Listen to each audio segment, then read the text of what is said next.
Hello friends, இன்றைக்கி நம்ம spoken English கிளாஸில் என்ன பார்க்க போகிறோம் அப்படின்னா, நம்ம நடைமுறை வாழ்க்கையில் என்னென்ன நம்ம அடிக்கடி யூஸ் பண்ண போகிறோம் அப்படின்றத பற்றி நம்ம அது எப்படி இங்கிலீஷில் பேசலாம் அப்படின்றத பார்க்கலாம். இது மாதிரி டெய்லி நம்ம ஒரு சில 2 சென்டென்ஸ் நம்ம தெரிஞ்சுன்னு வந்தோம்னா நம்ம ஈஸியாக இங்கிலீஷ் பேச கற்றுக்கலாம். ஓகேங்களா? இப்போ நாம் எங்கேயாவது ஒரு ஹோட்டலுக்கு கூட போகிறோம். இப்போ நீ என்ன சாப்பிட வேணும், என்ன சாப்பிட்ற அப்படின்னு சொல்லி கேட்போம். இப்போ அந்த மாதிரி எப்படி நம்ம இங்கிலீஷில் கேட்கலாம் அப்படின்னு பார்த்தாக்கா, இப்போ நீன்றது என்னன்றது யூன்னு ஆயிடுச்சு. இப்போ என்னன்னா வாட்ன்றது நம்மளுக்கே தெரிஞ்சிச்சு. இப்போ சாப்பிடன்றது ஈட் அப்படின்றது. ஓகே, இப்போ விரும்புகிறாய் அப்படின்றதுக்கு நம்ம ஒரு லைக் அந்த மாதிரி நம்ம போட்டுக்கலாம். ஓகேங்களா? இப்போ இதை எப்படி சென்டென்ஸ் ஃபார்ம் பண்ணலாம்னா, what to you like to eat. இப்போ இப்போ நம்ம எங்கே what to you like to eat, என்ன சாப்பிட்ற, உனக்கு என்ன பிடிக்கும் அப்படின்னு கூட கேட்குறதுக்கு நம்ம யூஸ் பண்ணலாம்.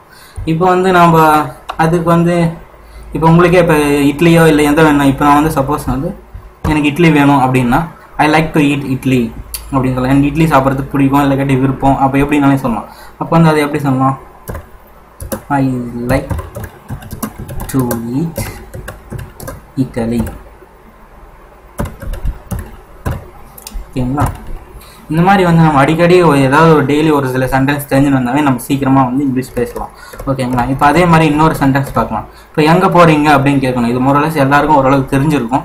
இருந்தாலும் நம்ம இங்கிலீஷ் வார்த்தை யூஸ் பண்ணுறதில்ல. எங்கே போகிறீங்கன்னு தான் கேட்கும். ஆனால் நம்ம இதை மாற்றி யூஸ் பண்ணிக்கலாம். இப்போ வேர் ஆர் யூ கோ அப்படின்னு நம்ம கேட்கலாம்.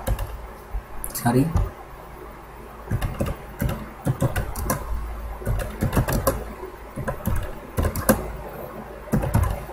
Where are you go. இப்போ எங்கே போகிறீங்க நீங்கள் அப்படின்னு சொல்லலாம். இப்போ அவங்க நான் ஸ்கூலுக்கு போகிறேன் அப்படின்னா, இல்லாட்டி அவங்களுக்கு இங்கிலீஷ் தெரிஞ்சிச்சுன்னா இங்கிலீஷில் சொல்கிறாங்க, இல்லை தமிழில் சொன்னால் தெரிஞ்சுருவாங்க. சப்போஸ் உங்களை யாராவது அப்படி யாருன்னா கேட்டாங்கன்னா, நீங்கள் சப்போஸ் ஸ்கூலுக்கோ காலேஜுக்கோ போனீங்கன்னா, சப்போஸ் ஸ்கூலுக்கு போகிறதாவே வச்சுங்க, நான் ஸ்கூலுக்கு போகிறேன் அப்படின்றத எப்படி சொல்லுவீங்க, ஐ go to school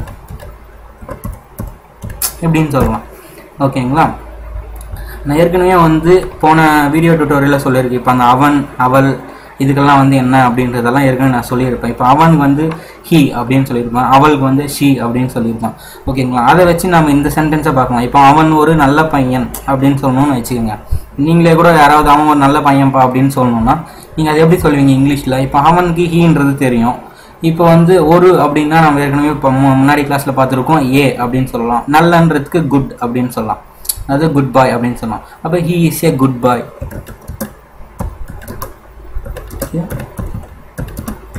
good boy. ஓகேங்களா? ஹீ இஸ் ஏ குட் பாய்னா அவன் ஒரு நல்ல பையன். ஓகே, இது முடிஞ்சிச்சு. இப்போ அதே மாதிரி அவள் ஒரு நல்ல பெண் அப்படின்றது சொல்லலாம். அதே மாதிரி தான் மேலக்க மாதிரி ஹீக்கு பதிலாக ஷீ போட்டுக்குங்க, பாய்க்கு பதிலாக கேர்ள் போட்டுக்கிங்கன்னா அது சென்டென்ஸ் முடிஞ்சிச்சு. ஓகேங்களா? She is a good girl, அவள் ஒரு நல்ல பெண் அப்படின்னு சொல்லலாம்.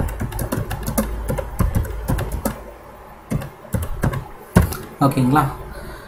இந்த மாதிரி ஒரு சில டெய்லி ஒரு சில சென்டென்ஸ் லேர்ன் பண்ணுங்கள். நீங்கள் சீக்கிரமாக இது பண்ணலாம். என்னோட சேனலை சப்ஸ்கிரைப் பண்ணுங்கள். டெய்லி இந்த மாதிரி வீடியோஸ் நான் போட்டுன்னு இருக்கேன். தேங்க்யூ. நாளைக்கு வேறு ஒரு டியூட்டோரியலில் பார்க்கலாம். தேங்க்யூ.